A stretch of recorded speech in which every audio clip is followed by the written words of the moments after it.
১.৫ বছরের শিশুকন্যাকে ঠান্ডা পানীয়র সাথে বিষ মিশিয়ে খুনের অভিযোগে ধৃত পিতা টিএসআর জওয়ান রতীন্দ্র দেব বর্মাকে ৩ দিনের পুলিশি হেফাজতে পাঠাল আদালত।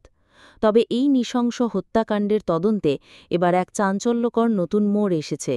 পুলিশ সূত্রে খবর, অভিযুক্তের ২ জন স্ত্রী, ২টি সংসার থাকার বিষয়টি সামনে আসতেই তদন্তকারীরা মনে করছেন এই ঘটনার নেপথ্যে গভীর কোনো পারিবারিক বিবাদ রয়েছে।